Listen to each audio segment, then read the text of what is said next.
chers notables, mesdames et messieurs, mes chers collègues, je n'ai pas préparé de discours, mais on va improviser.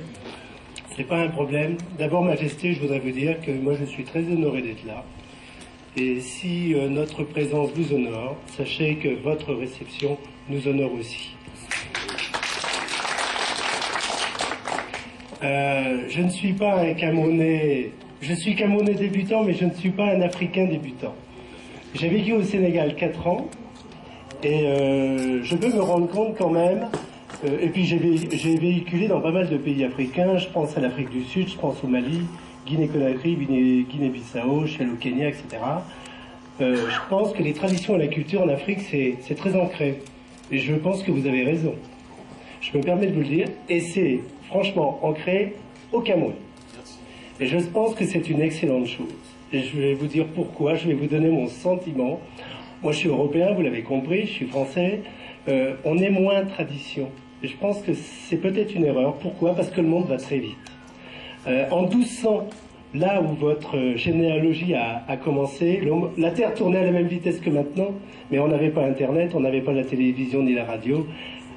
Le monde allait doucement, quoi. Et on le voit bien, parce que le 19e siècle, et surtout le 20e siècle, c'était un siècle, le 19, on disait que c'était un siècle de l'industrie, d'une certaine forme de lumière, mais le 20e siècle, c'est un siècle où vraiment, depuis la Deuxième Guerre mondiale, ça s'est accéléré à une vitesse grand V. J'ai le sentiment qu'on vit dans un triptyque où l'homme a besoin de se positionner, de comprendre, c'est la tradition, la culture et la performance. Aujourd'hui, on demande aux hommes, quel que soit le pays, d'être extrêmement performants.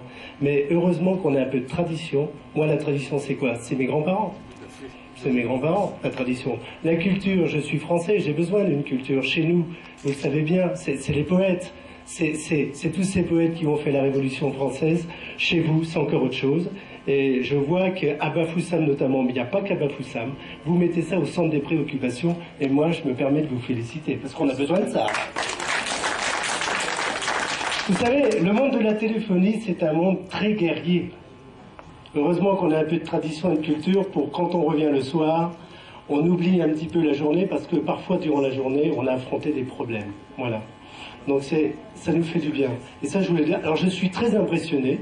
Vous n'êtes pas le premier roi que je rencontre, Majesté, mais je suis extrêmement impressionné, je dirais, par votre environnement, par votre royaume, c'est-à-dire le musée du Palais Royal, cette grande case Chang, etc., la statue, votre généalogie.